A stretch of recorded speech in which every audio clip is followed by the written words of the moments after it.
¿Qué tal? Buenas tardes a todos, bienvenidos. Espero que hayáis podido disfrutar, como lo hemos hecho nosotros. Ya sabéis, Glad to see you again this afternoon. I hope that you've been enjoying all of this, and we're here via streaming.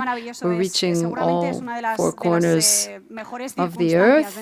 This is one of the best things about this very complicated circumstances in 2020 and this part of 2021. Now we have ahead of us a roundtable on technology, privacy, and the future of work. But first, I'd like to call up José María de Santiago, who's a strategic assessor in transformation and digital technology.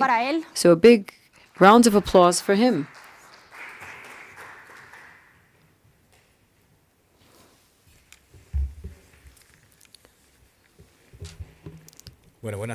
Well, good afternoon. First of all, thanks very much for giving me the opportunity to participate in this debate and in this platform. What I'm going to try to do before we move into the conversation, the roundtable, is to try to frame the context that we are moving in. In other words, technology, privacy, and the future of work. Now, actually, what we're experiencing, what we have been experiencing for the last few years, is a disruption caused by technology whose pace has been much faster than it ever has been before. Technology helps us to progress and holds surprises in store, but even more lately than we're accustomed to. We can talk about digital transformation, digitalization. There are a lot of different definitions, but there's one that I think sums up what we're talking about very well. And it really is because it's not exactly a very technological definition. One could say that the digitalization is the generation of new models of services and processes and business that is a result of merging the physical and digital environments.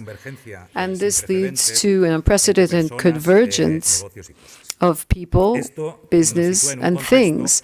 And this places us in a context where, in order to explain things a bit, in the industrial era, before all of this transformation came about, just to simplify, we're talking about the industrial age versus the digital age. We're talking about stable environments.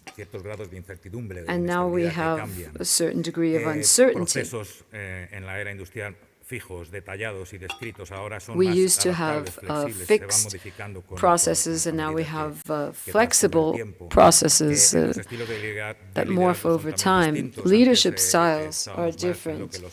Before, we were in a more of a command and control situation, and now we have more inspirational leadership or coaching, and the solutions to problems and services that citizens demanded and the market demanded used to be highly centered or designed given a rational level of uncertainty, and now there's a lot more uncertainty, and this has been accepted. There are several different trends. I don't want to get very heavily into this here and now, that are driving the digital transformation and that are causing a big overhaul in the business world. We have the cloud, artificial intelligence, and the Internet of Behavior is also very pertinent when we talk about this. Now, there are people who aren't highly familiarized with this concept, but we have car insurance that's highly based on driver behavior, well, that's like an example of the Internet of behavior. But we also have what we call operations from anywhere. Clearly, work from home is one example. And let's talk a bit more about work from home. According to research, in a couple of years, only a third of digital workers will choose the office as their preferred place. Now, what does this mean? What's the impact that this has? Well, most organizations already have a policy for work from home or regulations, but it's still considered an exception. Now, this is very, very quickly changing after the COVID pandemic, but there are other implications. In other words, surveillance of employees, watching over them, that is, it has become obsolete. Now we're talking in different terms. If we can't trust an employee, why is that employee still with us? Why have we hired them or kept them? This is a change in mindset. What, and I'm sure that we'll be getting into this in our debate, but what implications does this have, work from home? Well, for organizations, for companies, for organisms, bodies, there are certain security threats, very significant ones. We need to change our way of working, our operations. Organizations can obtain talent anywhere, and not only places that are geographically nearby. And regarding impact on workers, more autonomy, flexibility in time, greater productivity if people work well. And, well, this is part of the debate because one is not necessarily more productive at home. There are a whole lot of factors that come into play. And, of course, better work-life balance. And there's an impact on society. There are studies that say that the number of jobs for the impaired people with disabilities, thanks to this situation, but there's also an impact on carbon footprint because there's less transport involved.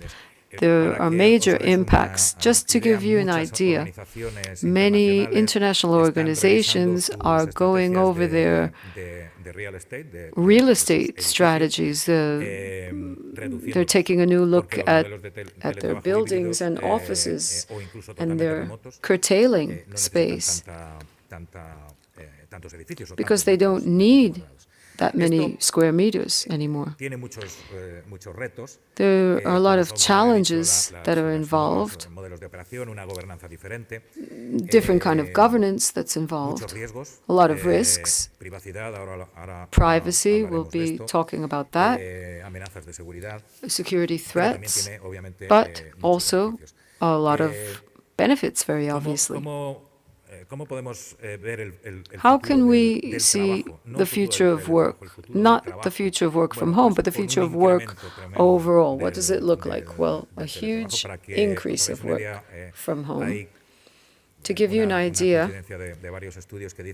a lot of different research points to the fact that we went from 30% before the pandemic to about 50% now after the pandemic of work from home. And then we also have humanization and dehumanization of workers. To explain this, we can say that there are organizations that have fully acknowledged the pandemic, and they've treated their workers as people before they are workers. But there are others who have overlooked or ignored the impacts of the pandemic and have had workers, and demanded this of them, work more than before and harder. Now we are focused on resilience or resistance more than efficiency, which was the focus, has been until now. The issue is not whether or not there's going to be another COVID-type disruption, which could be a war or chaos in cyberspace. It's not if, but it's rather when. And the gap between one disruption and the next is shortening. I think there's something else that might illustrate the debate we have later on, and that is that there are predictions, like this prediction made by Gartner, that say that for 2022, 45% of major world organizations, be they public or private, as many as 45% might identify incorrect use of data that could lead to scandals and legal cases. Why is this? Well, first of all, the sheer amount of data that are being drawn directly and indirectly, data about workers.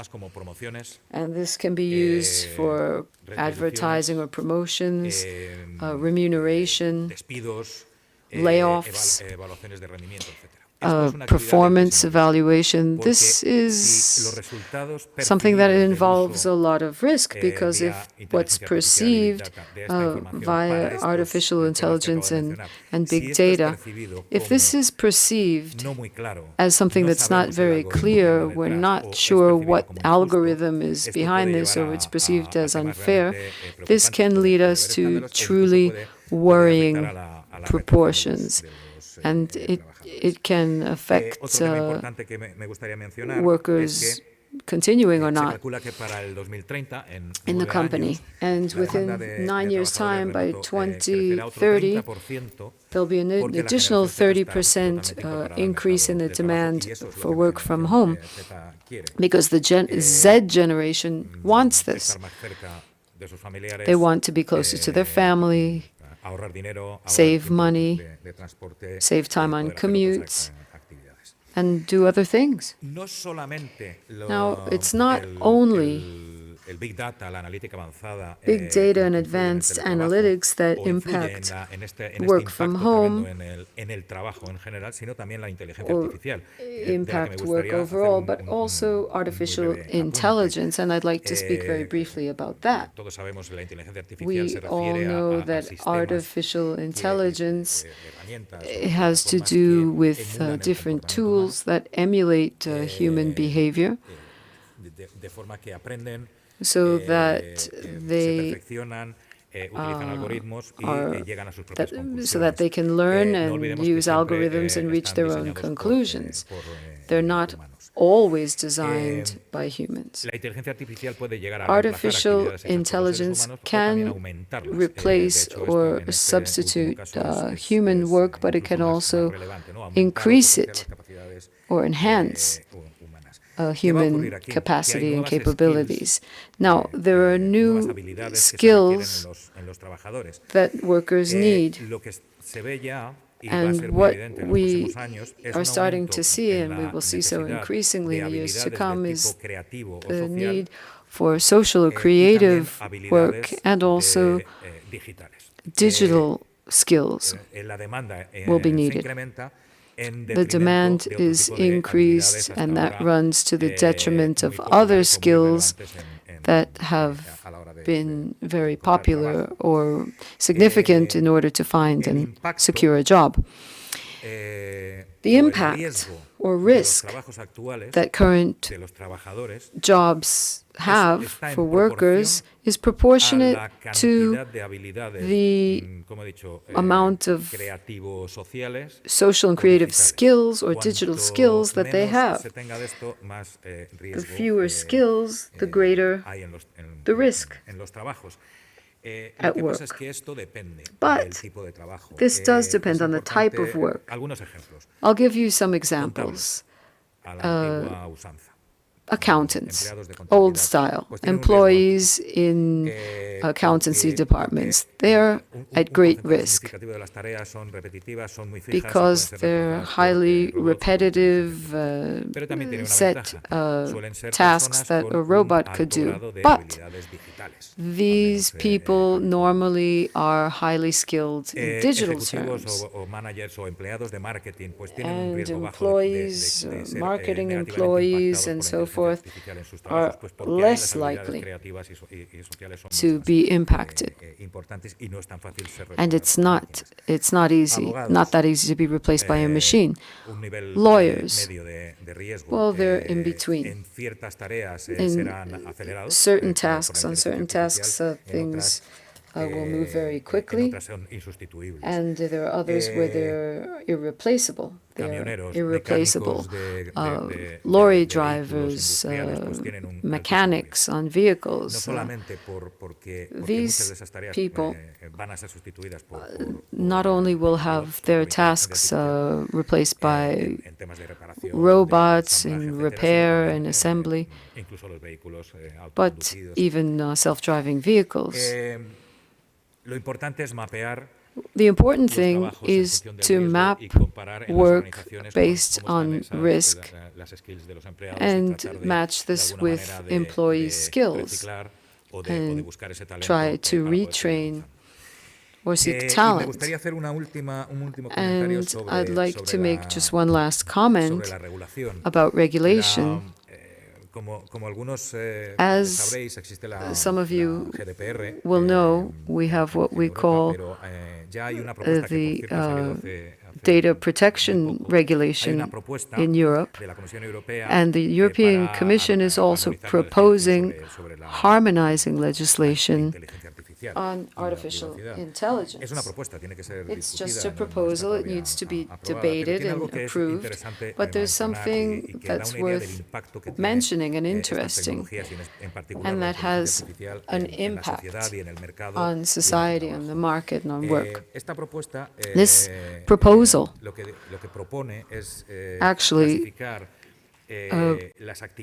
proposes classifying artificial intelligence activities in 4 categories. One is unacceptable risk, highest risk, and that refers to the activities or systems that could manipulate a person's free will. The European Commission would set this as unacceptable risk. Then secondly, we have high risk, and that would be those that pose serious risk to people's physical integrity. For instance, transportation that's fully controlled by artificial intelligence. Then we have limited risk, such as a chatbot, and then very low risk, and these are robots that perform non-critical tasks with non-critical data. Now, this isn't an attempt to limit things, but rather to see what safety and security measures need to be established according to this classification. So in short, technology like artificial intelligence are, and there are also many others like the cloud and so forth, but basically these are impacting and will continue to have an impact on the job market and on society.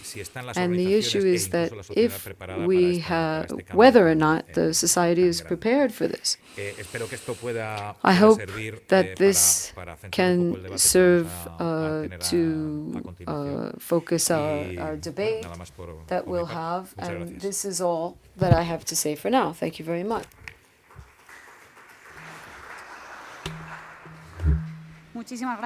Thank you very much, Jose Maria. I'm going to ask you not to go very far away because I think you are in the next panel, right? Please have a seat on the first chair. I will now present the next roundtable. I am going to ask the participants to please come up stage as I call your name. First of all, we have Miguel Locait. Please tell me if I pronounced it correctly. She is a tenure-track professor of cyber law at the Faculty of Law Pompeu Fabra University.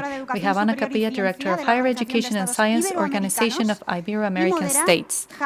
Our moderator is Mr. Javier Anzuategui, Professor of Law Philosophy at the Gregorio Peces Barba Institute of Human Rights at the University Carlos III of Madrid.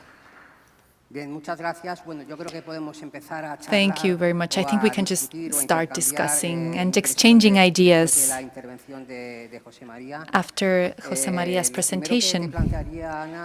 The first thing, Ana, is that I would like to ask the following. Jose Maria has talked to us about the challenges of telework, but this obviously has to do with education and higher education challenges, and universities is an environment directly conditioned by new technologies. Yes, absolutely. I think that Jose Maria's presentation helps us understand the current context. This is where higher education has to develop, because on one hand, with that, we have the demand from the productive sector, which is transforming, and then demand from students themselves. As a result of the pandemic, they have known a new way of studying. We know that higher education will suffer the deepest transformation as a consequence of the pandemic. Why so? Well, because other stages find it harder to impose online learning or distance learning because socialization is very important. In fact, in higher education, there was an important number of students who were choosing distance learning. In Ibero-America, we were around 16% of students who were choosing to study online before the pandemic, and this is a significant figure. It had been growing steadily in the last decade. There are countries like Brazil where more than 20% of students are studying online. If we look at most universities, well, most of them were working in an analog manner, where the world of work was already transforming into a digital era. There was an increasing gap that thankfully, or the one good thing from COVID is that it's now closing up. Many universities were already going in that direction, and I think the foundation was already set to go or to have a distance education that responds better to the needs of the productive sector.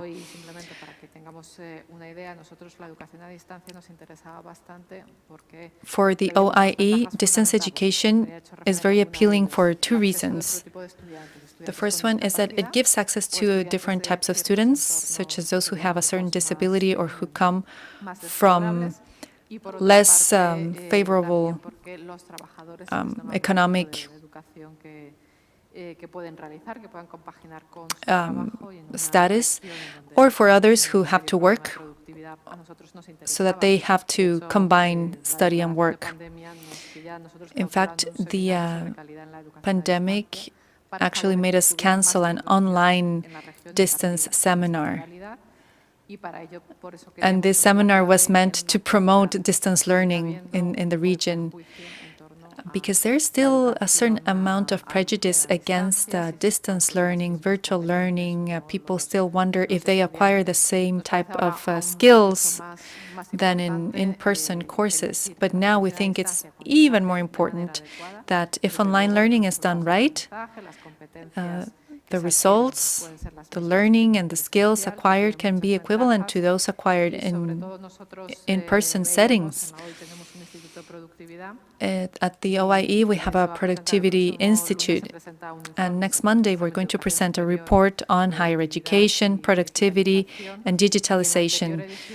The previous edition talked about some of the skills that companies are demanding of students, and it seemed to be a series of skills that we weren't able to teach to our students as universities, such as originality, creativity, adaptability.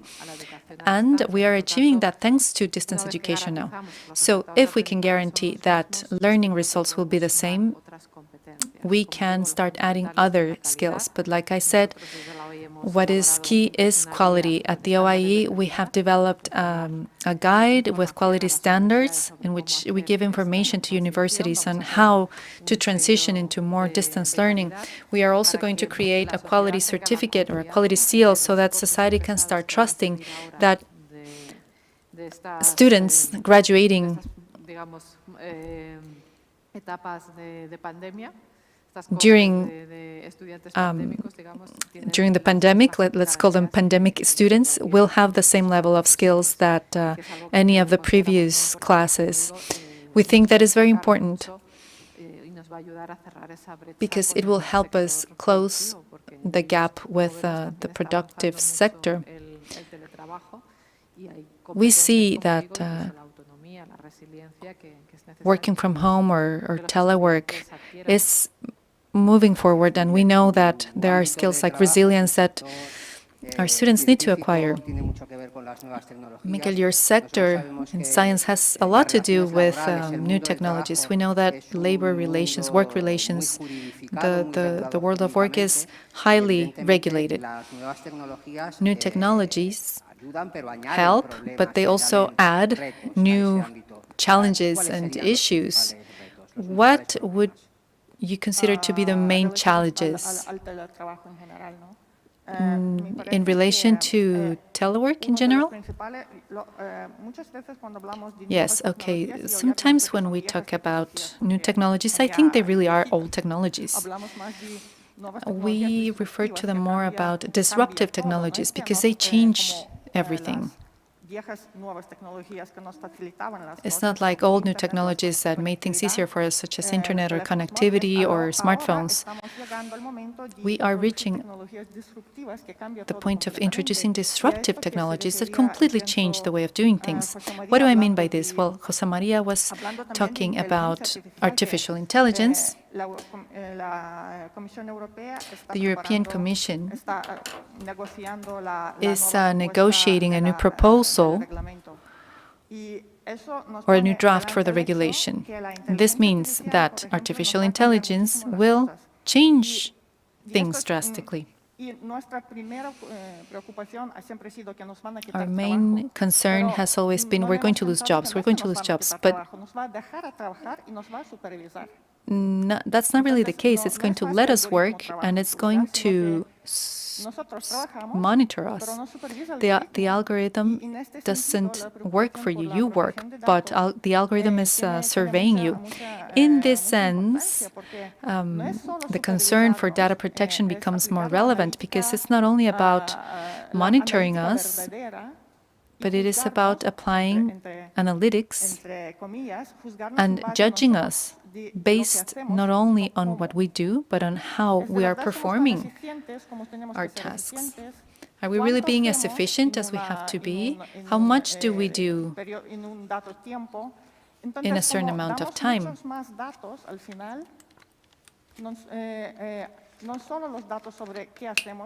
So we're not only providing data on what we do, but on how we do I think this is a major problem that could be the next big challenge for workers' privacy. There is an issue that concerns me, and that might be cross-cutting. It has to do with the culture in the company. So the labor relationship is a very important part of business. But beyond that, there is the business model or the corporate culture of a company. I think working from home can have a big impact on the idea of community and on how people perceive themselves when they are part of a company. What do you think about it? Well, I think you're completely right.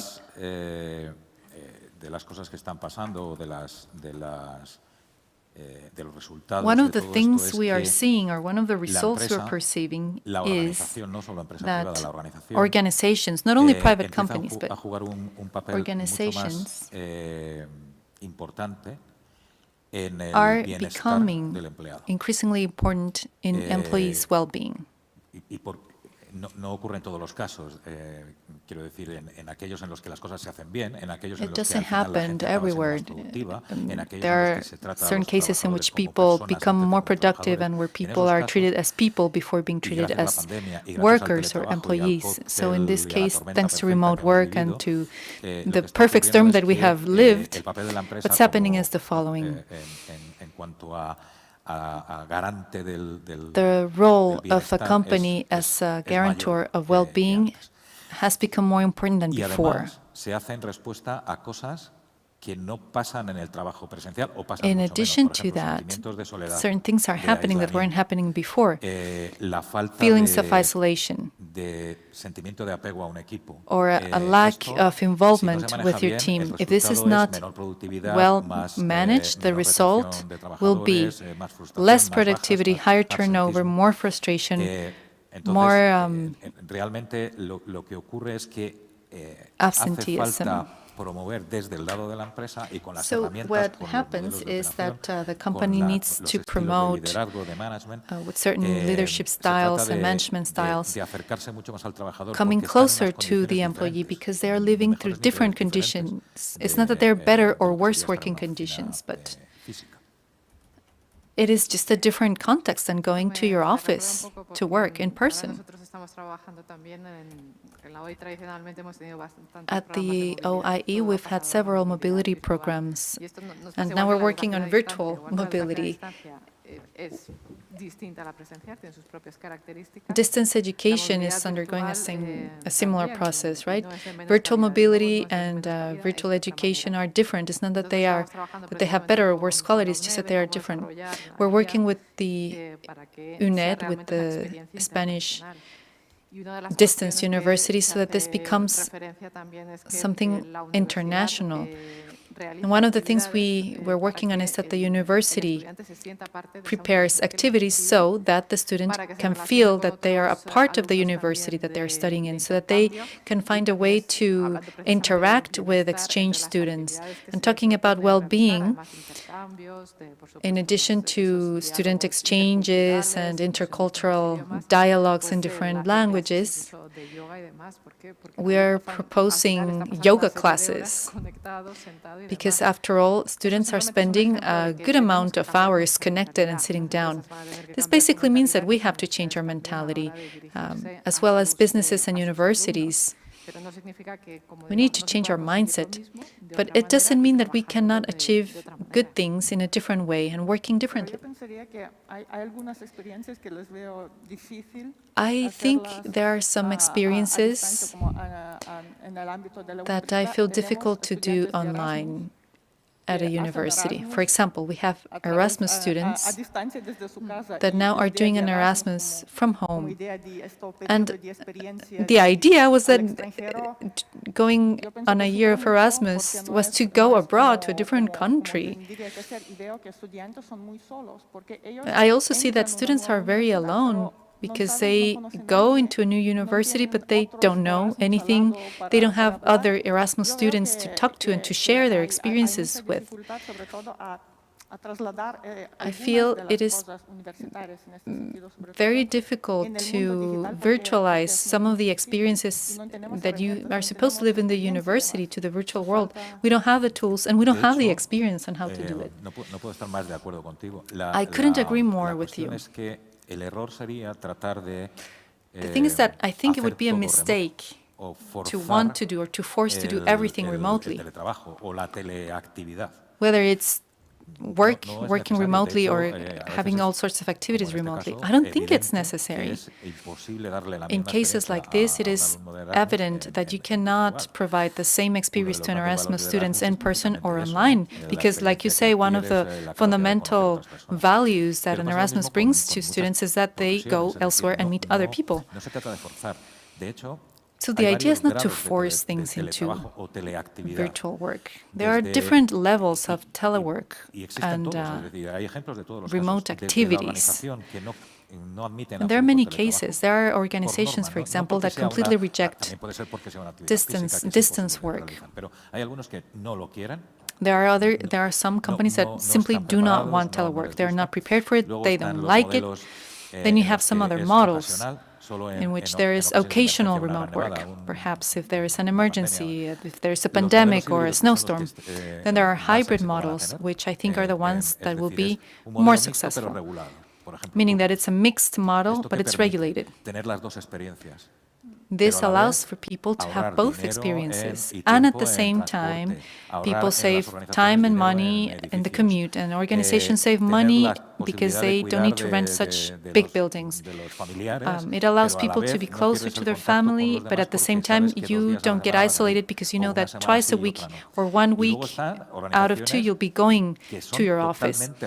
Then there are organizations that are completely remote, and they already exist. There are multinationals with 10,000 remote workers that only meet once a year. This entire gamut exists. So the question would be, what is the adequate level of remote work for an organization? I think that is the key. And this shouldn't be forced. In relation to telework, there is something else that I find to be important, and it has to be with the gender gap in the world of work.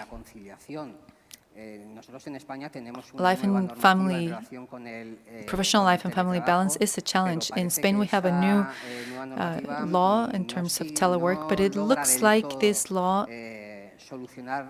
does not fully solve life balance or work and life balance, because this requires a change of mentality. Both employees and their families have to change their mindset. So what do you think are the challenges in terms of life and family or work and family balance that remote work brings along? Well, I think it is really an important issue.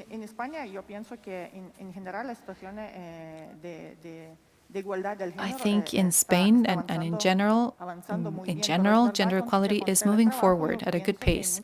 But I think that telework has meant a backlash in many cases. I see it amongst my colleagues. I read it. I see it on the data.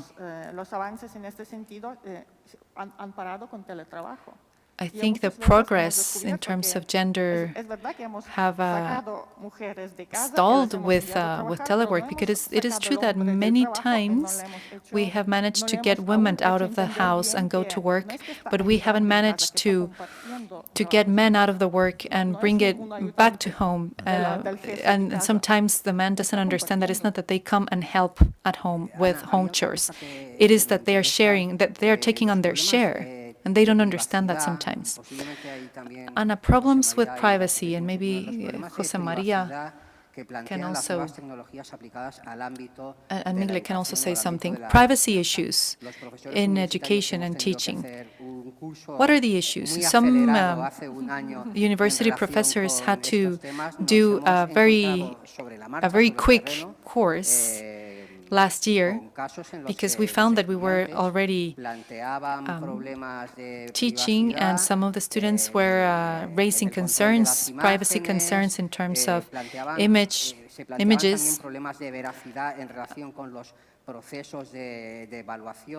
or there were issues with evaluation processes. Those are some of the challenges we're having. Well, what we've done this year is to adapt to the circumstances as best as we've been able to. That was the first step, but obviously distance or virtual education needs other things. First of all, it needs an adequate infrastructure that guarantees a safe data transfer. In addition, the university needs the necessary infrastructure for all communications to be done as transparently as possible, so that we don't end up using WhatsApp messages or a private phone number. That's very important.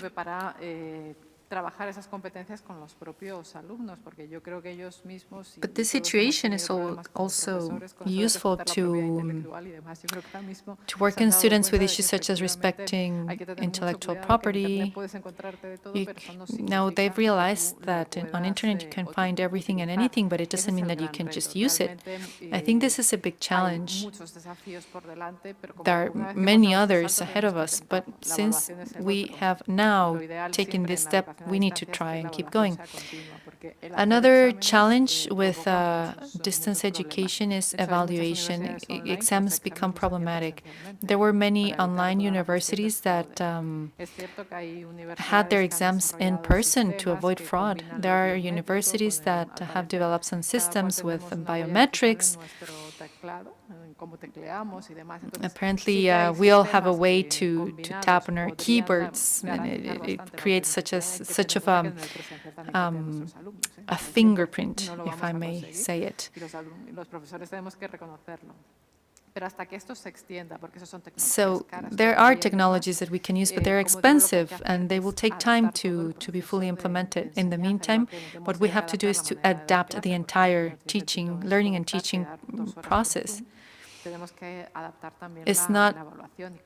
It hasn't been only to connect and teach for a couple of hours on Zoom, but in addition to that, we've had to adapt to the way we evaluate and assess student progress. And we'll have to keep adapting little by little. We see the future as a hybrid model in which certain aspects will be done online because better results are obtained. I think we as professors have realized that many of our students are digital natives. The OIE has an online magazine, and precisely during the pandemic, we saw an increased number of downloads in students ages 18 to 25. Then other aspects will have to remain being an in-person practice. For example, master classes or maybe lab practice. You may have virtual classes, but then hands-on practice needs to be literally hands-on. Perhaps now that after this sprint, we'll have to take things one step at a time. What happens with vocational training? Yes, we've also worked with professional training. Vocational training. Basque Country was a good example and experience. They had a virtual experience. They moved their classes to online work, but then many classes or hands-on classes had to be done in person. Virtual classes imply a considerable investment, not only in technology, but also in training professors to have the skills to do that. There are applications of augmented reality and whatnot that can be used for that, and many of them are free. The key is that you need to know how to use those tools and know how to adapt it to the subject you're teaching. But vocational training has had certain diplomas that have been taught fully online for a number of years now, and many are hybrid. Miguel, now I would like to address you. In your opinion,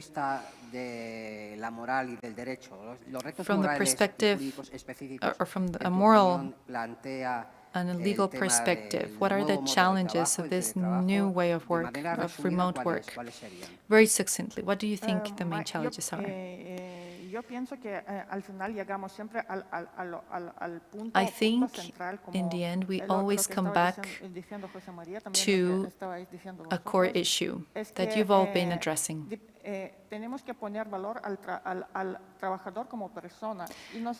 And this means that we need to value workers as people. So let's not treat people as a means, but as an end. I think that is the model that should orient us. When people are working remotely, there is less interaction, less social contact. You can not look people in the eye as much.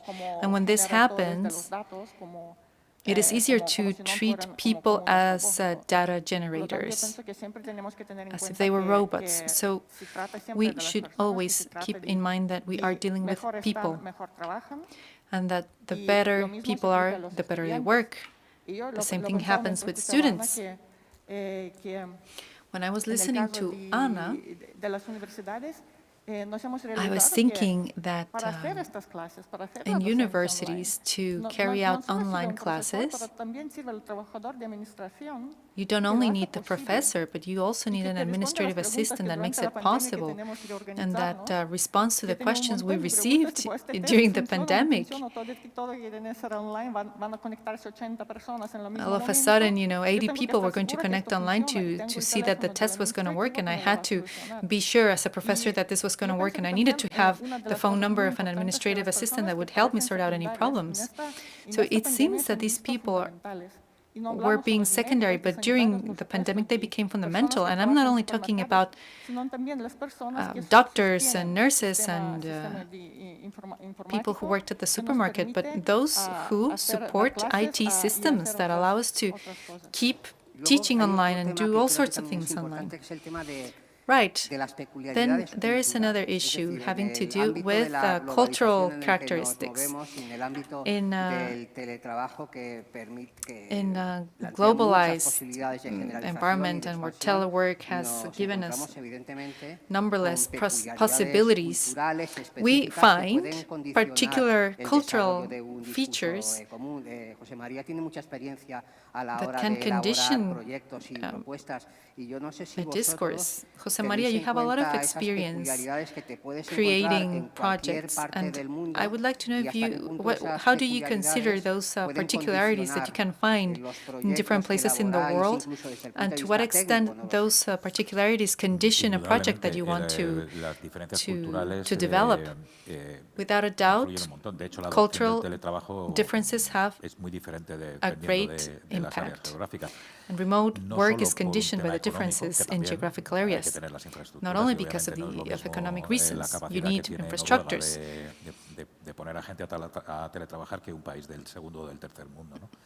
And the level of development of a country. But in addition to that, there are cultural differences, for sure. In the Mediterranean area, we like to go out to the streets, we need to be with other people, and our schedules are different. We also have to say that new generations, such as the Z generation, are increasingly global. There are more similarities between a young person in Japan and in France than there were 50 or 60 years ago. They share more information. They watch the same series or very similar series. They have the same heroes. Although certain differences are very significant and they remain. Then there's another ise. What some cultures might consider invasive may not be invasive in others. I've worked in many countries in the world, Es hasta ofensivo hacer In una llamada some de teléfono a cultures, las 5:30 o las 6 de la tarde, it is porque an ya se ha acabado offense de trabajar. to Aquí es muy normal, por ejemplo. call someone on the Entonces hay phone que at tener cuidado 5:30 con or esas 6 cosas. because the working Y en la time is privacidad over. ocurre, And here in Spain, it's very normal to ocurre call lo mismo. someone up at 6 Es o'clock. decir, la invasión del espacio personal, de la Same thing vida happens with personal privacy.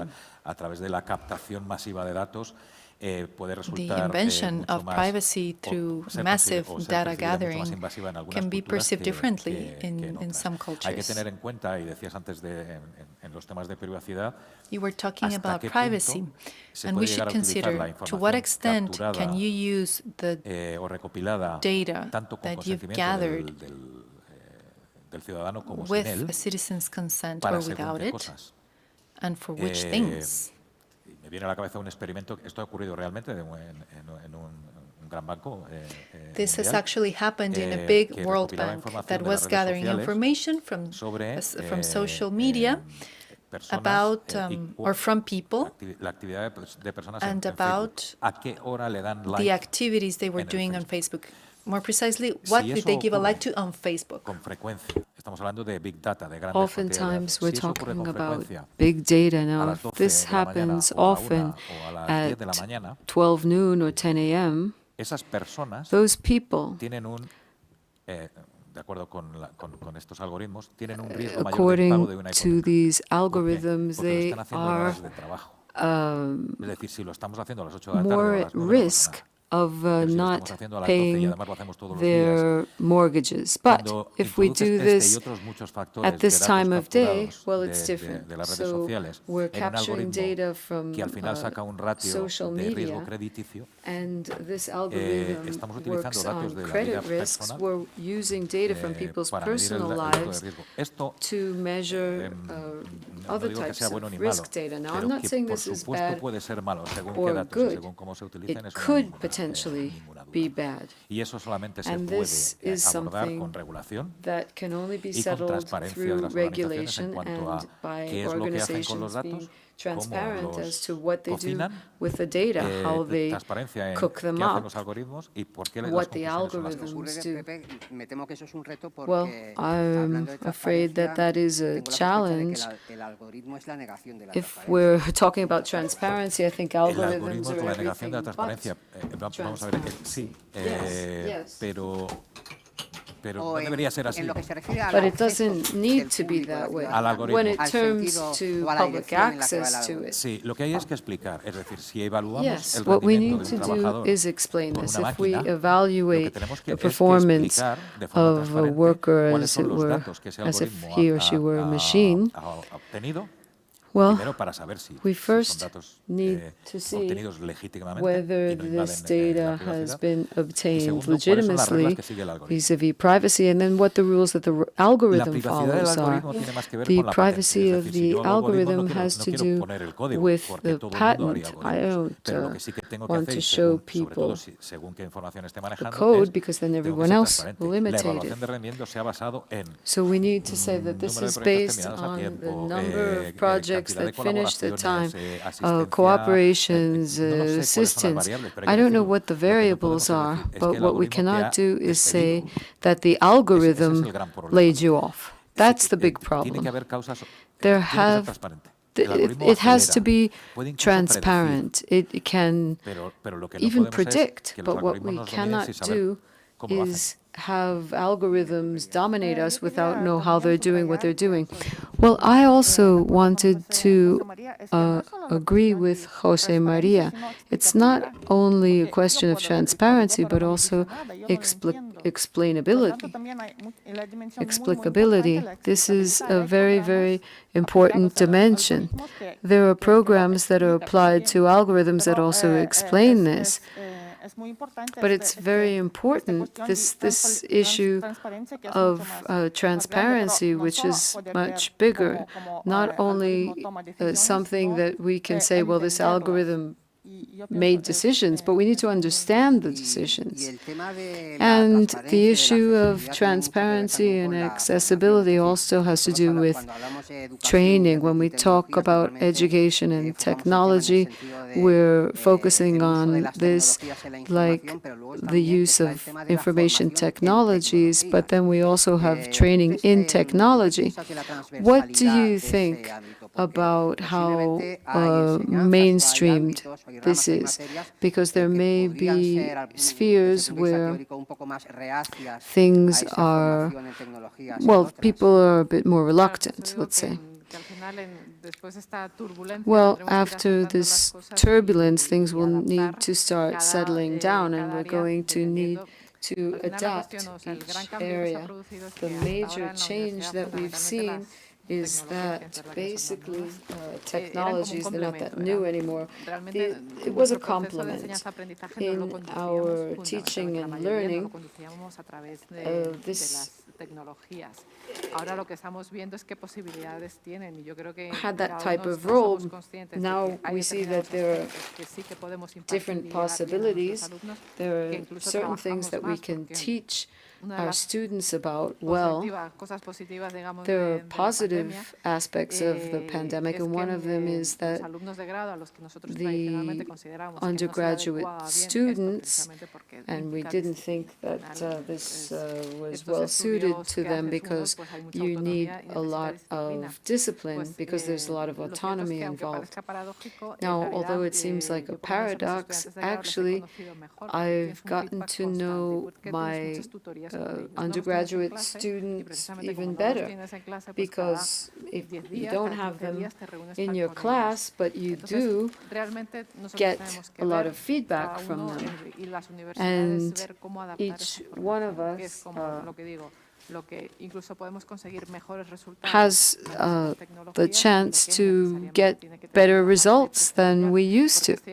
It's true that everything that was analysis is harder if we don't have training or a background, and critical analysis, well, this is something that you need to work more on in person. Okay, well, I would ask you, each one of the three of you, in 30 seconds, to sum up a message about the challenges that you believe you have in terms of technology, privacy, rights, teaching. Perhaps we can start with José María and wind up with Ana. Well, I would say that the challenges come from a pace that the university isn't accustomed to. So the challenge is to gradually adapt, accept change, and the unstable surroundings or environment that we live in, and regulate and support from universities and training. The digital divide that we have will probably disappear in a few years if we do things properly. It depends on how we adapt to speed. And then we have artificial intelligence, and what we need to do is adapt, because this is here to stay. This has to be put to the benefit of society and not just a very few. Thank you very, very much. I very much agree with what José María just said. I think that it's very important to bear in mind that at the heart of everything we still have human beings, and we have to enhance their value. We have to think of human dignity. Any technology, artificial intelligence, what have you, must be functional, and of course, training is crucial. And it introduced the rule that students need to be prepared, so to speak, technologically. And I think that this is a very important signal to all of us, those of us who work in law. I think that one of the things that ensure stability in society means that we need to bear these needs in mind. Well, very quickly, please, because we're way over our time limit. Well, this is the age of uncertainty, as some have called it, but people go into a job market where the demand is for them to have great flexibility and ability to change careers. So at universities, what we need to do is manage that uncertainty as best we can. With institutions, as I say, we haven't changed in a long time in our institutions, so we need to know how to manage this uncertainty, because that's the reality in the future of the students. Okay, thank you very much. Well, thanks very much, and a big applause, please. And I would ask you to please leave the stage on your left-hand side. We need to continue. This afternoon session will be closed relatively soon, and we're going to move on to our next roundtable, the 2030 Agenda and the role of businesses. We're going to talk about the SDGs and intercultural aspects between business, indigenous peoples, and the 2030 Agenda. Now, of course, it makes sense to talk about this at Madrid platform and also investment in Latin America. I'm very keen to hear about this. And again, we have a very mixed panel. I don't know whether we have Ms. Ángeles Moreno-Bau with us, who is Secretary of State for International Cooperation. Please come onto the stage. And also Gabriel Martín, who is General Director, Managing Director, rather, of the Acciona Foundation. Thank you very much, colleagues.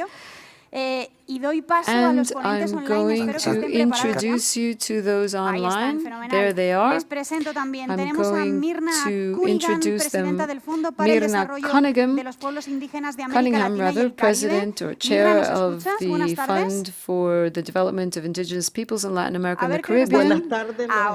Hello, I can hear you very well. Thank you very, very much for being with us. It's a pleasure. We also have Welby Lehman, who's Senior Director for Governmental and Multilateral Relations at Walmart International. How are you, Welby? Muy bien, gracias. Very good, thank you. It's also a pleasure to have you with us. We also have Mr. Stanley Mota, President of Mota International. How are you, Stanley? Muy bien. Very good. Buenas tardes. We're delighted to see all of you, and Diana Chavez is part of our big team. She's working on the UN development goals, and she works for UNITAR. And, well, it's a pleasure to see you again. Well, likewise, it's a pleasure to be with you. And of course, we feel very welcome here. I'm delighted to hear this preamble, because we do have a very, very global mixed panel. Well, I'm going to hand the command and control over to you. Thank you very much. Thank you very much. It's a pleasure to be here with you. I cannot begin without thanking Madrid Platform again and the entire team, Carlos Morales, Enrique. We can't see them, but they made this connection possible, as Nicolás and Jesus did.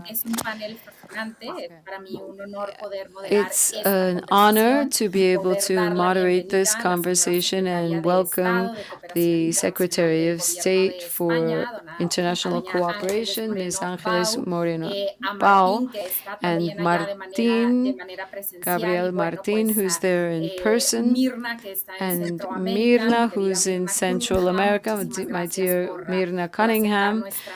Thank you very much for accepting our invitation, and Welby Lehman from Walmart, and my dear and respected Stanley Moda. So it's wonderful to have them, particularly in the context that we have to address this conversation. And this is how we have seen innovative flexibility right now in this pandemic, and how the 2030 agenda has been a meeting point to rally together different interest groups.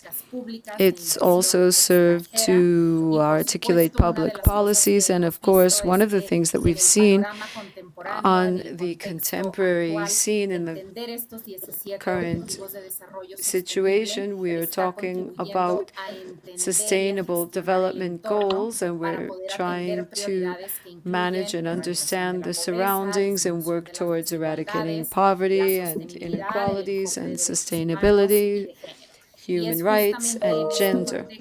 And it is in this context that I would be delighted, Secretary of State for International Cooperation for Spain, to kick off this conversation. We'd like to hear your impressions, particularly when we're talking about objectives that are interrelated, that are cross-cutting, this cross-cutting aspect of the 2030 agenda is undoubtedly human rights, and we also are talking about ethical principles and alliances.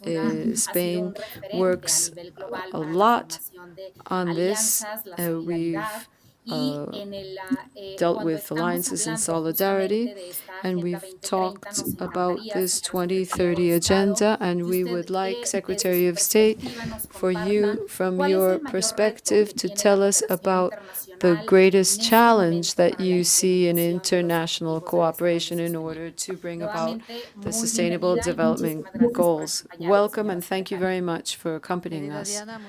Dear Diana, thank you very much for the introduction, and thanks also to Madrid Platform for providing us the opportunity to share our standpoints at this very essential juncture on our way to the year 2030 with the Agenda 2030.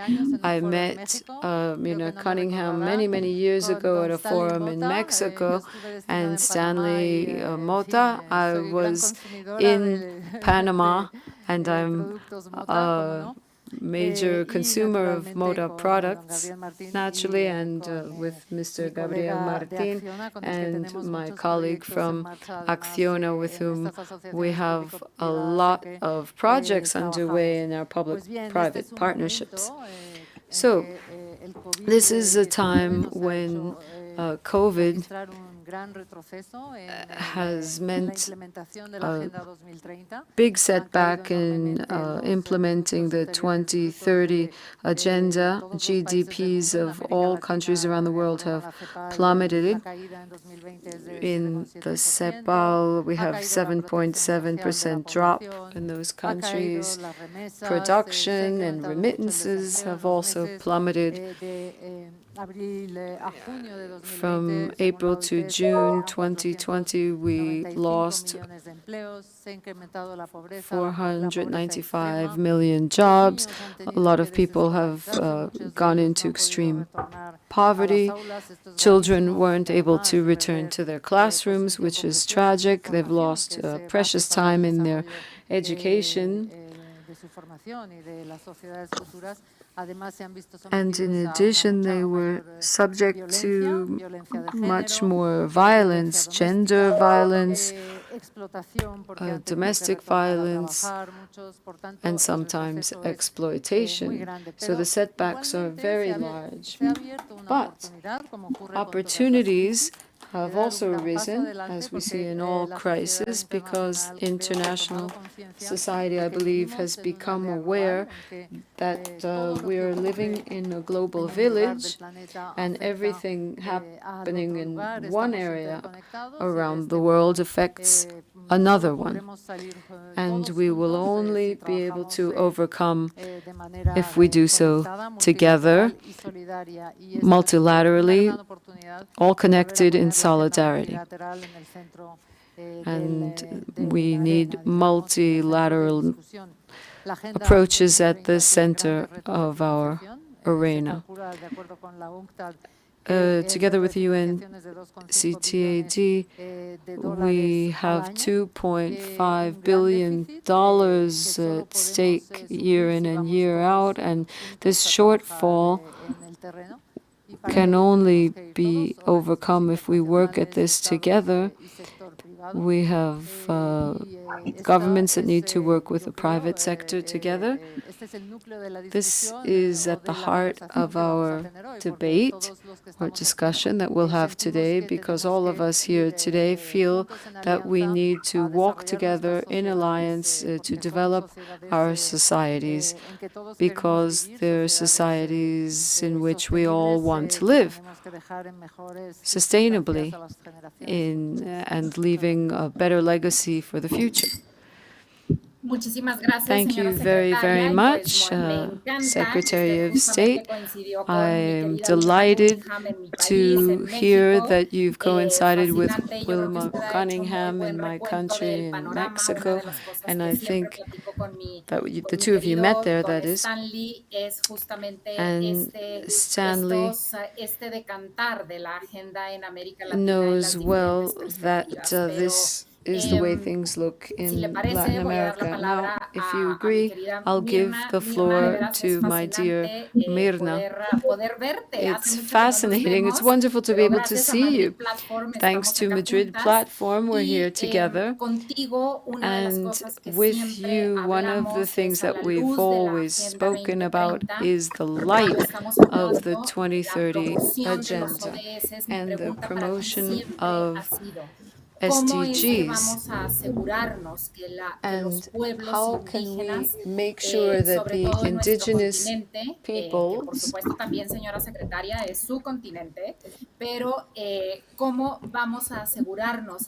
how can we make sure that they fully participate in the Sustainable Development Goals? And there's something that I've always talked about with you, and I'm very enthusiastic about this. The new generation, what are we going to do with those people? How are we going to talk to them about the 2030 agenda? I'll give you the microphone. Thank you very much, dear Diana.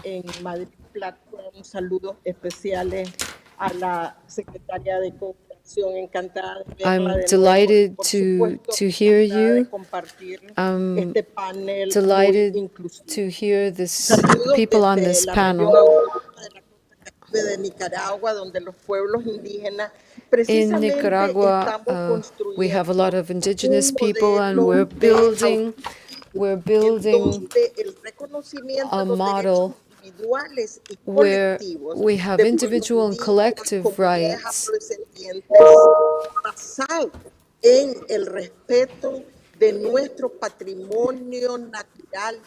and we have our natural heritage.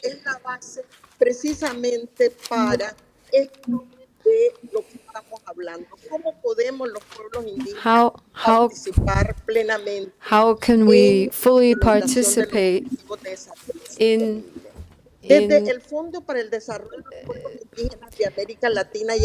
this in Latin America and the Caribbean? We have an ambition, and that is promoting living well. We need to work towards a dignified life through the full exercising of our rights. And we believe that the only way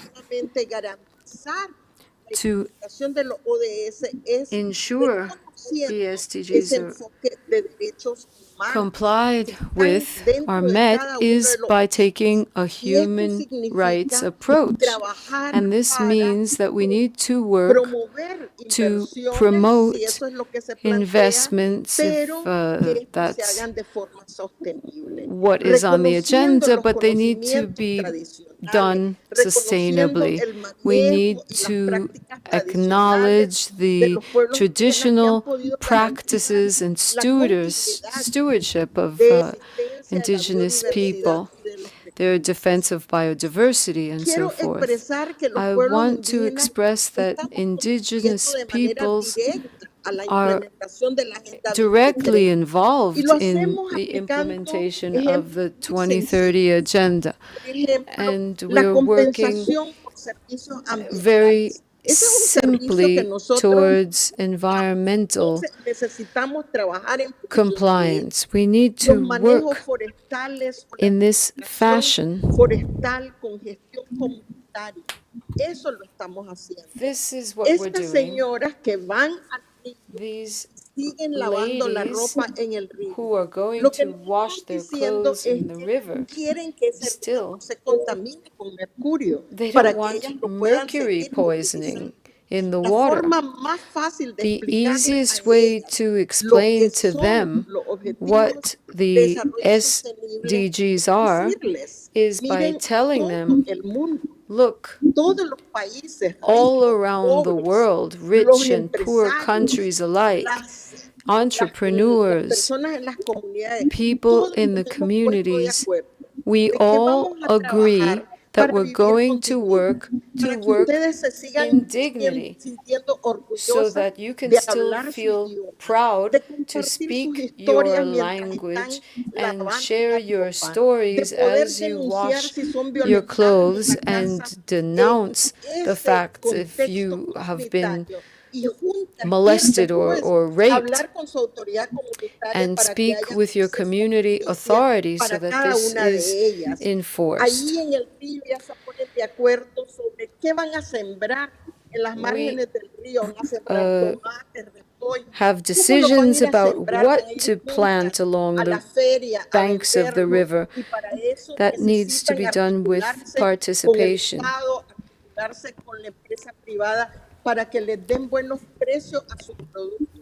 They need fair prices for their products.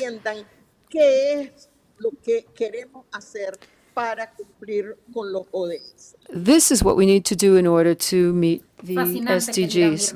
Well, that's fascinating, dear Mirna. Thanks very much. This is something beautiful that you touched upon. When you go down to the river, we'll tell you that they, as the hosts of foreign investment, they need to have these good corporate citizens. Nobody is perfect, of course. All of us will have challenges in a continent like Latin America, where the rule of law is a challenge in itself. And as you well say, Mirna, we need to couple this lifestyle with global objectives. And Gabriel, we're going to go back to Madrid, go back to you working for Acciona, and we've worked with you on this day today. The challenge of foundations and investments is to place these investments on the global scene. And we need to see how Acciona, the foundation, has a roadmap, and we're preparing, paving the way. We're going to give you the floor. You are an in-person ambassador on this panel. Thank you very much. I want to thank UNITAR because having us as guests is an honor. It is a pleasure also to share the stage with our Secretary of State, Ángeles Moreno, and with all of you who are with us in person or virtually. It is actually a shame that we cannot meet together all in person, but at least we can talk together for a little while. And we can discuss a topic that is fascinating for me. So I want to share with you the vision of a Spanish multinational and its corporate responsibility perspective. We're nothing but an instrument to contribute to the ODS objectives. This company has to move forward and look at due diligence and the fulfillment of ODS. We want to be an example for large corporations.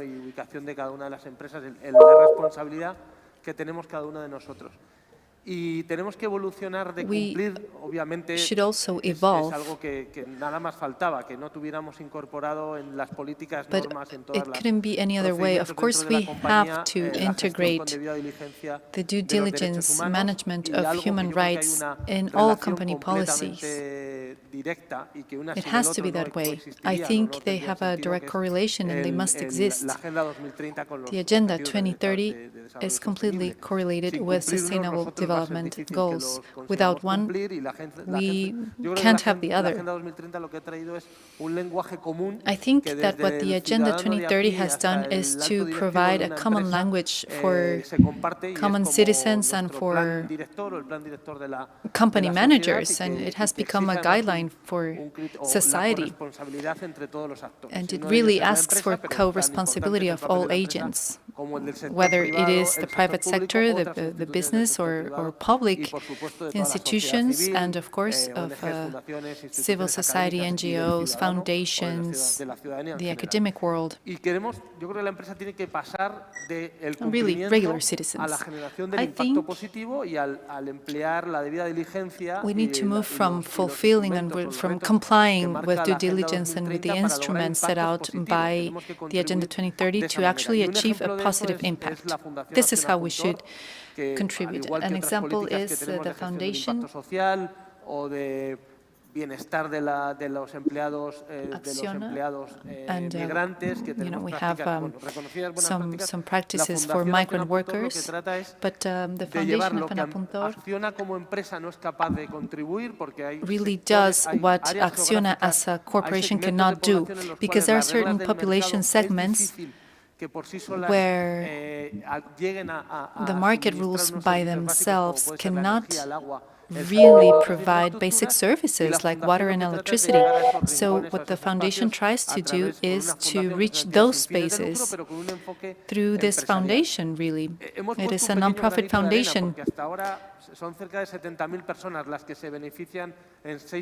Close to 70,000 people in 6 countries have benefited from this initiative in Mexico, Panama, Chile, Peru since 2009, and recently we started working in Philippines, Africa, Ethiopia. This is only a grain of sand because the amount of people who are lacking these services is enormous. And, in the Agenda 2030, we're trying to not leave anyone behind.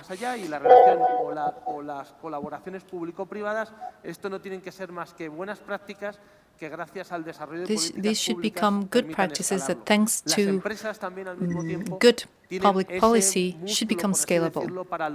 I think corporations have the necessary muscle to scale up the initiatives that are necessary and to address regular or the large population challenges that we're facing. Thank you, Gabriel.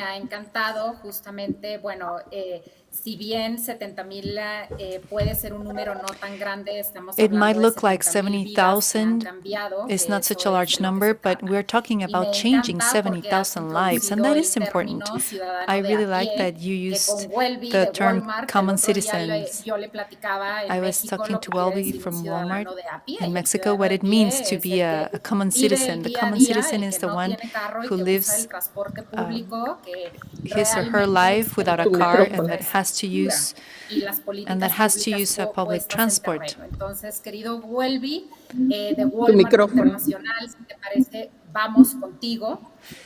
So, Welby, I would like to give you the floor now. Could you please share, from the point of view of Walmart as a market leader, how are you contributing with this roadmap to achieve SDGs?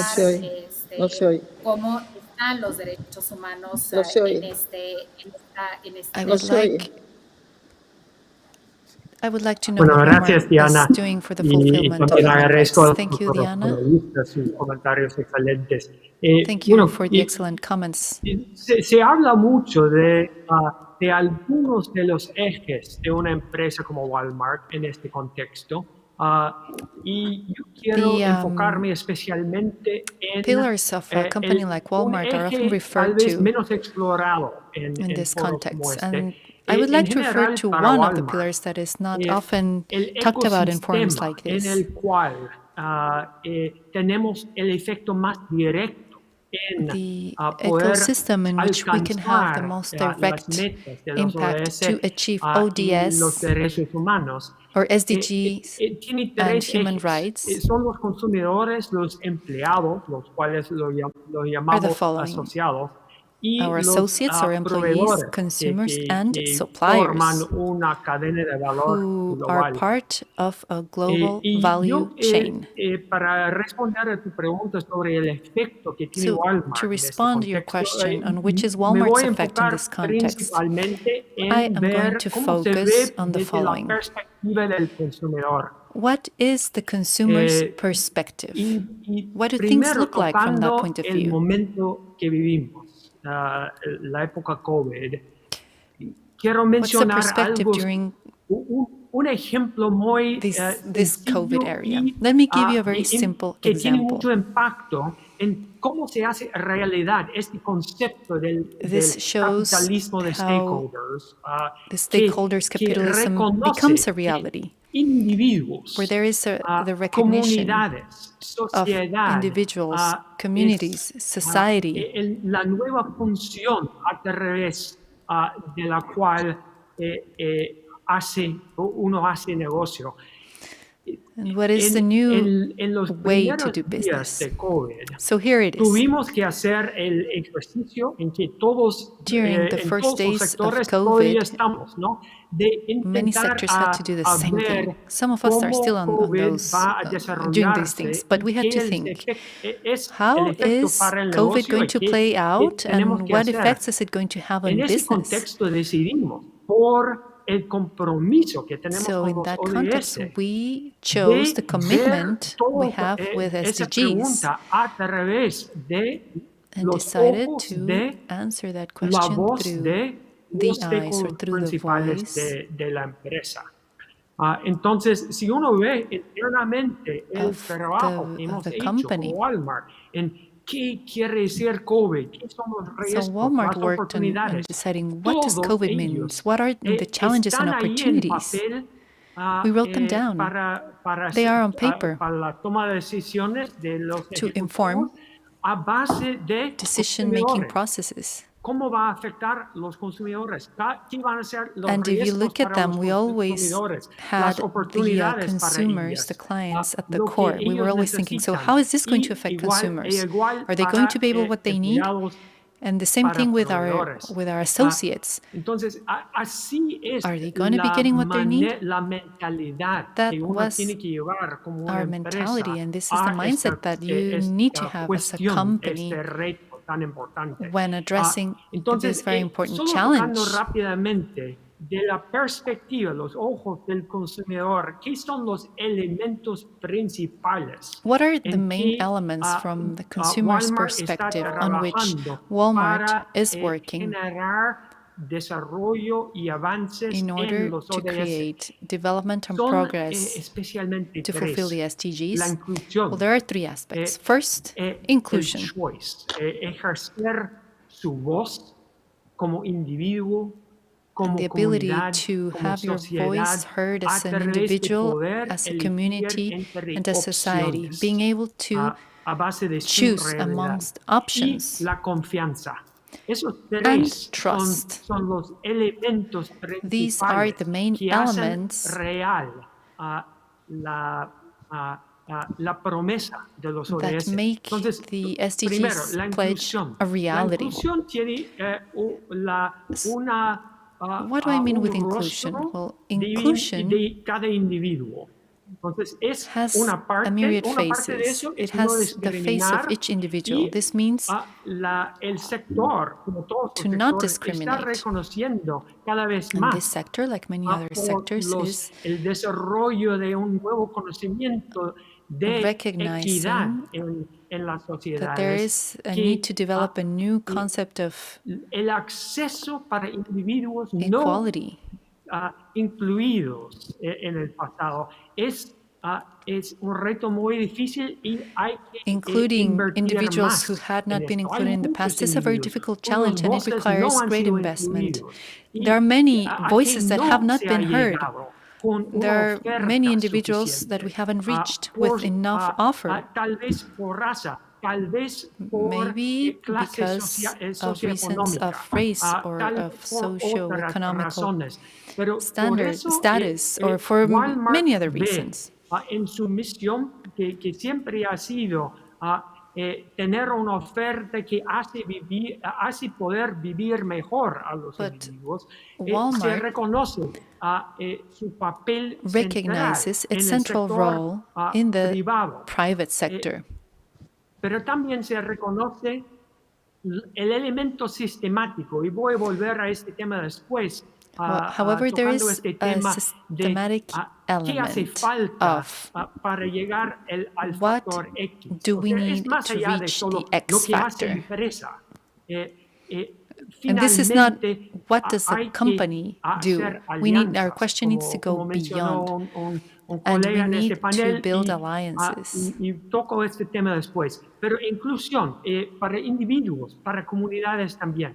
Entonces, para So comunidades inclusion has to do with individuals and for communities. For communities, this is extremely Tomo important. solo un ejemplo en México. En México, Let me give you an Walmex example. tiene Mexico, Walmex. Presencia en todos Walmex is los present estados in de every México. state Pero todavía, y un of the montón country. de los, llegando a 2.600 municipios. Pero In almost es 2,600 muy municipalities. difícil poder llegar a algunos municipios. But por it is la very falta de difficult capacidad to de reach gobiernos some municipales communities de hacer because la relación municipal governments regulatorio, have accesible para los que a quieren challenge invertir y los que quieren to set out the integrar necessary MIPYMES de esa regulatory región. framework Entonces, of vamos those a who tener want to que trabajar invest or to juntos create para tener SMEs in una that region. inclusión So cada we're vez going to have to mejor. work together to increase Paso inclusion. rápidamente al segundo elemento, que es I'll give you choice, the este second concepto element now. de I'll que talk la about the second empresa element, tiene que ser which is choice. un poco más como el sector ONG.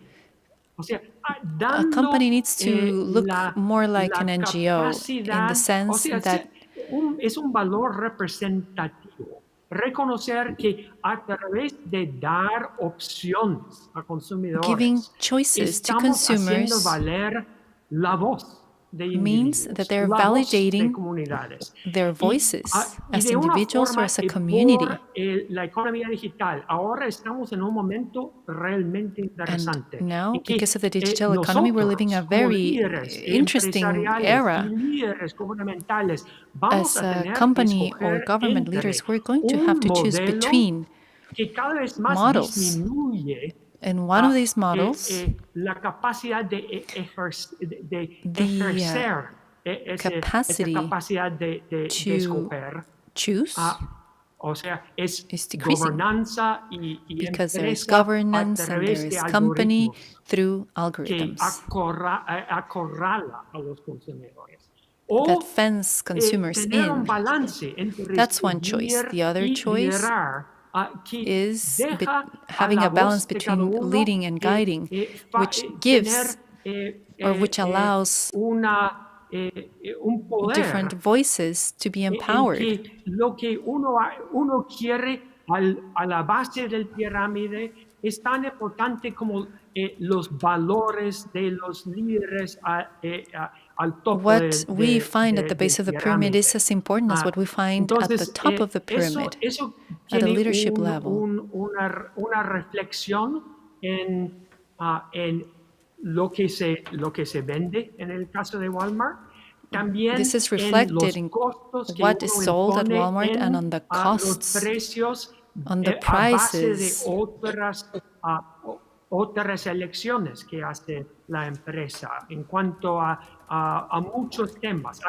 Hay que tener un sistema de empresa muy diversa que da a muchas opciones. The business system must be very diverse to provide for different options, and we must recognize that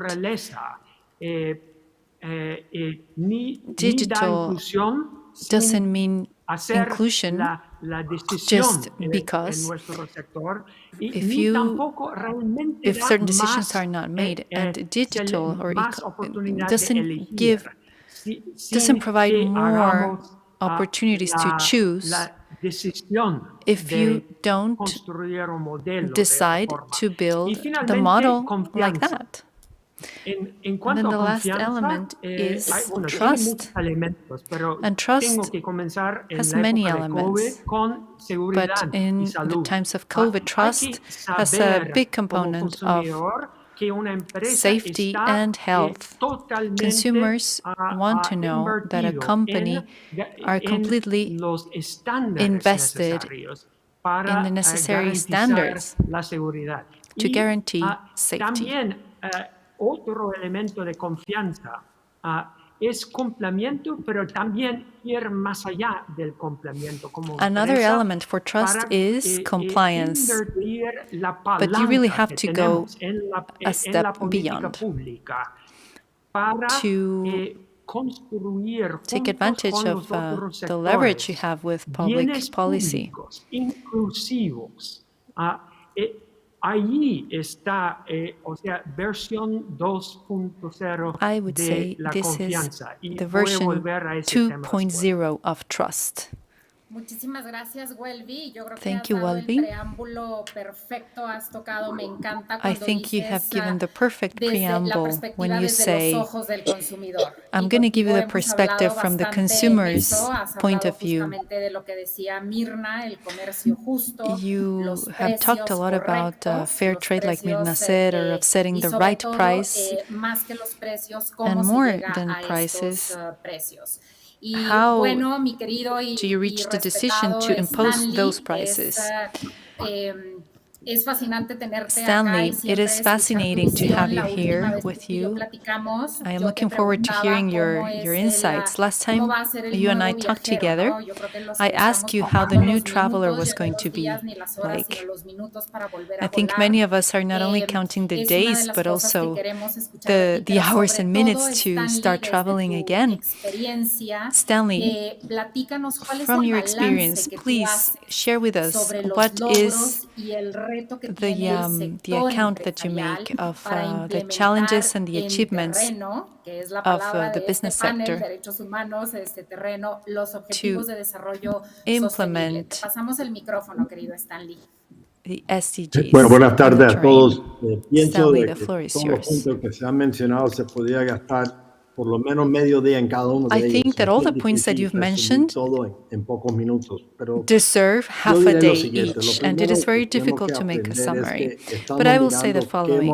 The aprendido en los first 15 lesson we need meses to de draw COVID y lo que from the falta de 15 COVID. months of COVID Y and mirando whatever hacia is antes de left COVID, of ¿qué COVID, aprendimos?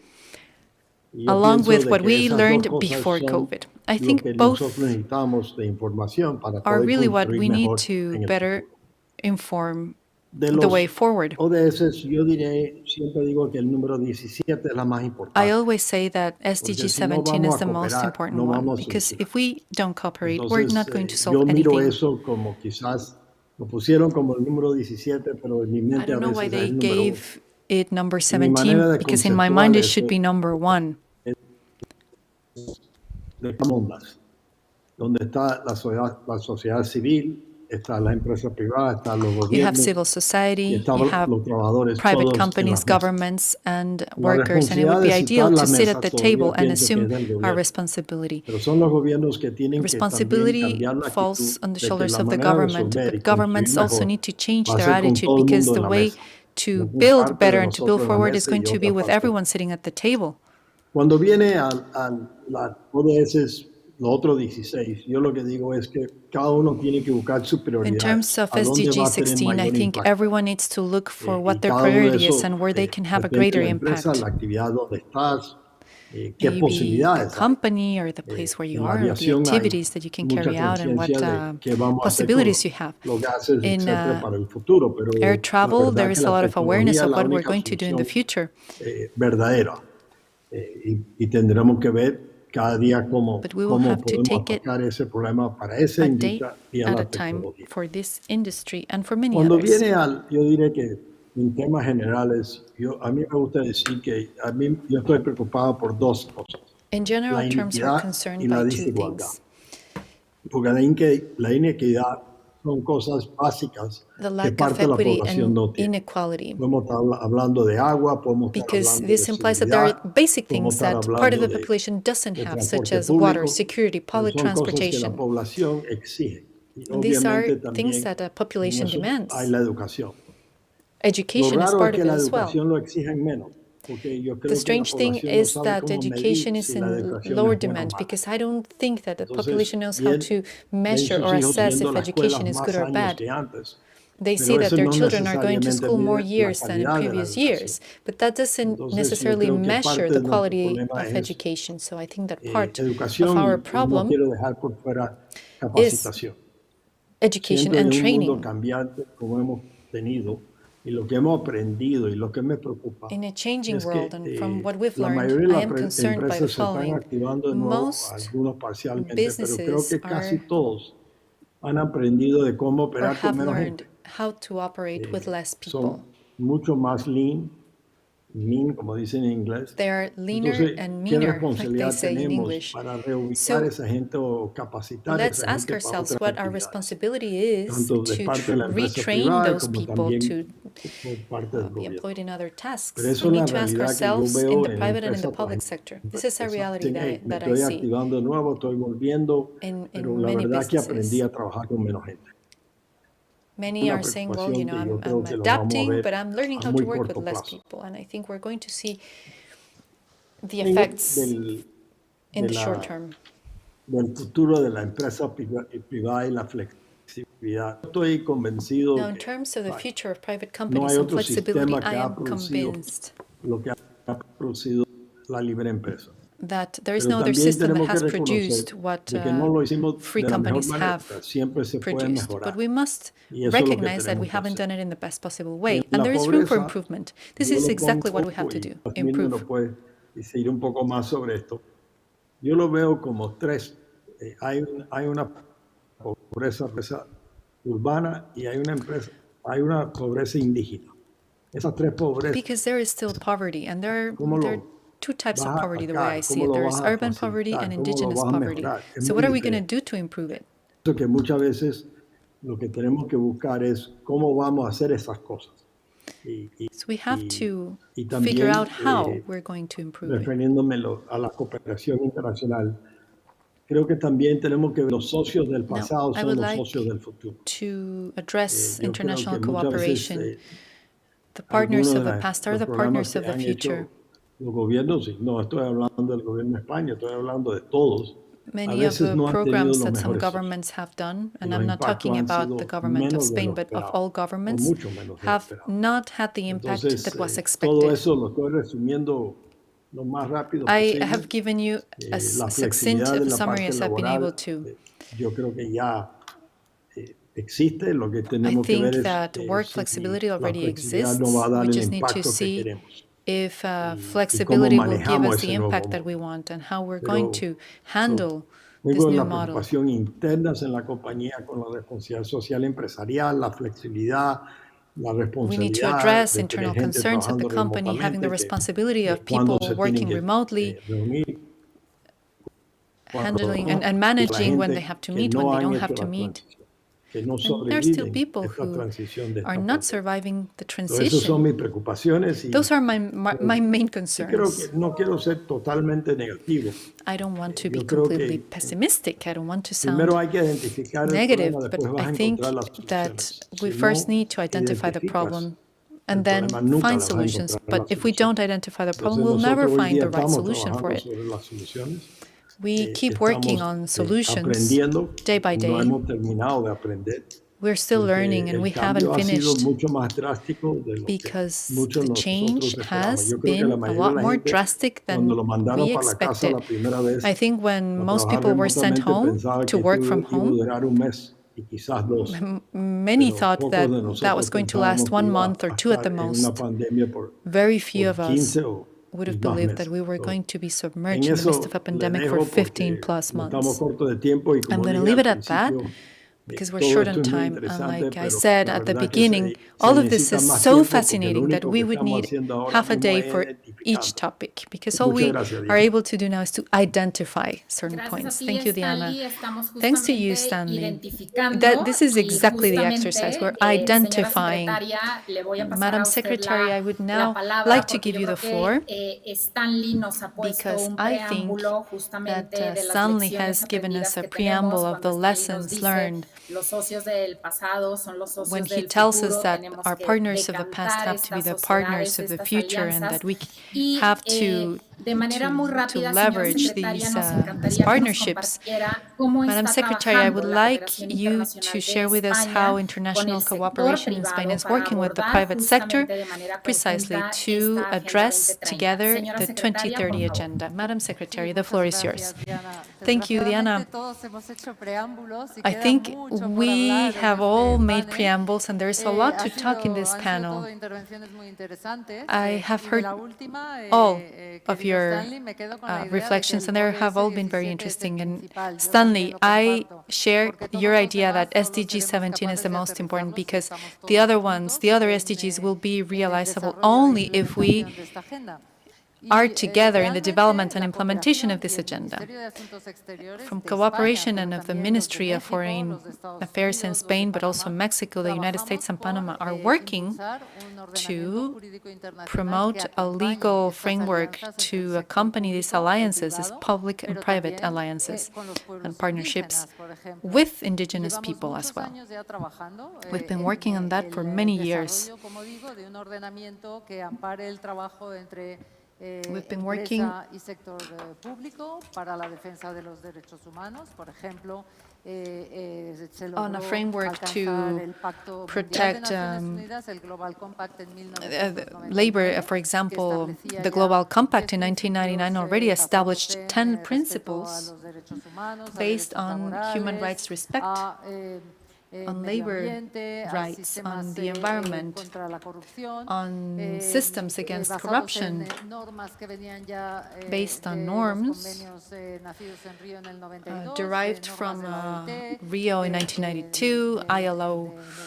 normas de conventions, derechos humanos que ya human amparaban rights este tipo de actuación norms as conjunta well. entre el sector público y el privado. Después pasamos a otra serie, Then a we otra moved serie to de principios rectores a new para ir series of delimitando guiding todavía más el principles margen to de acción keep que tenemos para ir conjuntamente sector público, sector determining privado en la the defensa de los framework derechos humanos of y en the nuestras public and acciones private conjuntas. Y sector esto with se the defense of firmó, por human ejemplo, un rights. plan de derechos humanos y empresa en 2011 en el So in marco de Naciones Unidas 2011, también.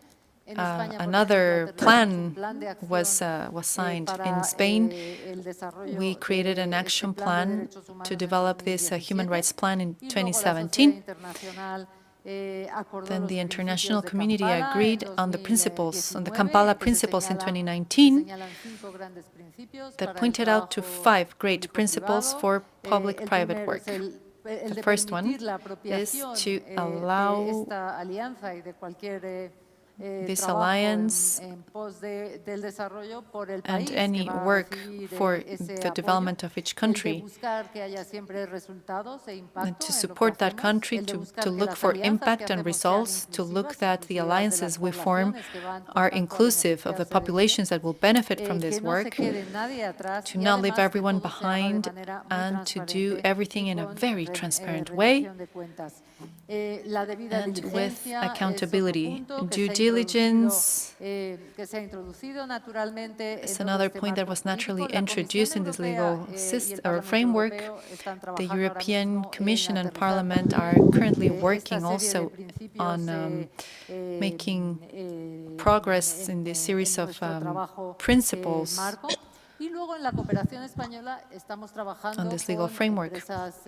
Then, in terms of international cooperation, we're working with Acciona, for example. We have public-private partnerships that allow us to work together. We understand that companies not only want to finance projects, they also want to integrate the 17 SDGs in their business plans. So they want to accompany the projects.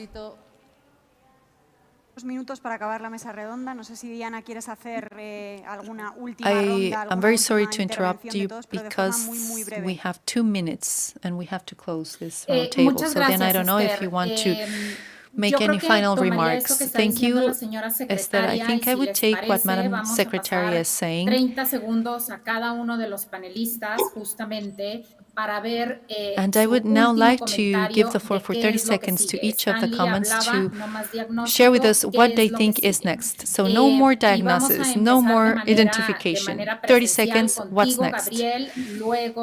Let's begin with Gabriel. Con Mirna y la señora secretaria. Gabriel, ¿qué es lo que sigue para estos ODS? A formato de telegrama. So, Gabriel, give me a telegram. What's next? What the foundation wants to do is to provide a new way of doing cooperation for development. We want to focus on service. We want to work with vulnerable communities. We want to make the service that we're giving more long-lasting. That's a new cooperation that we want. Okay, make it long-lasting. Welby, Walmart International. What's next? Bueno, gracias a Stanley y sus puntos sobre ODS 17. I would take SDG 17, like Stanley said. I think that concept of investing through alliances in public assets is a very important challenge, and it has 3 elements. One of them is to lead in a way that increases incentives for others to want to lead too. Walmart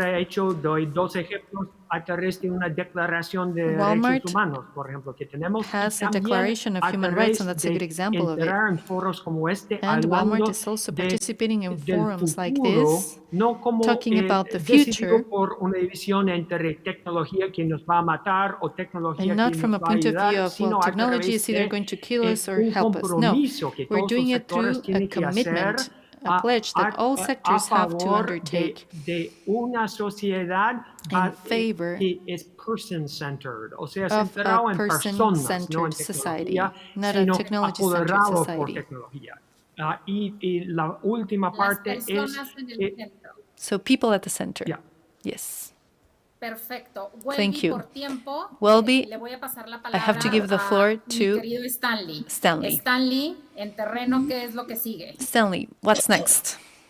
Mira, yo creo que Gabriel lo manifestó muy bien cuando dijo que los ODS nos daban un lenguaje común. Ahora lo que hay que hacer es, lo que queda por es qué hacer. What we have to do now is what to do. ¿Qué hacer? Perfecto. Okay, what to do. Muchísimas gracias, querida Mirna. Thank you, Mirna. Efectivamente, un modelo sostenible requiere la A sustainable participación de los model pueblos requires the indígenas. Y lo participation podemos of hacer indigenous si people. entendemos que nos And we can do this if y we entre finally todos understand that we garantizamos complement la each other dignidad a todas las and that personas que together we participen, guarantee respetar the derechos dignity humanos of iguales all the people who participate while respecting individual and collective human rights. Thank you. Madam Secretary, can we have a final remark? What do we have to do? Look for common goals with responsibility, with ownership, and with resources. That's fundamental, but with enthusiasm and motivation, because I think that's what will be the rebirth at the end of this pandemic. Thank you. Thank you to everyone. Esther, you said it earlier. This has been a fascinating panel, very diverse in geographies, in visions, in insights and sectors. So the last thing I have to say is thank you to Madrid Platform for inviting us. It has been a great honor to be able to exchange with this top panelist. Thank you. And like Mirna said, let's work together in a model where we're all present and where human rights become an inherent part of sustainability in business. Multilateral work, multi-agent work, multi-stakeholder work, so that we can integrate in a responsible manner all these diverse visions, so that at the end of the day we can have a solid rule of law. Thank you, and dear Esther, the floor is yours. La recojo. Muchísimas gracias, Diana. Okay, I'll take that baton. Excellent moderation. As always, I have to go back to the program. I don't know whether you will be moderating again this evening, but perhaps tomorrow. Congratulations and thanks to all of you. And I have the hopeful message given by the Secretary of State. Thank you for being here in person. Please exit the stage to your left, and we're going to move on to the second to last roundtable of this evening. Now, before moving on to the next forum of the EU Latin America Forum, I think that we have a video prepared. Go right ahead with the video, please.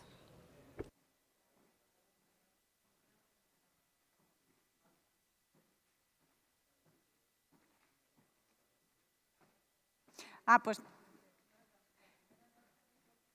estupendo.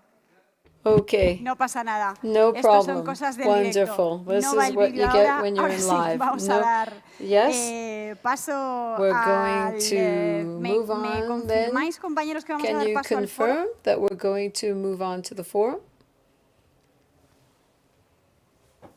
Correcto.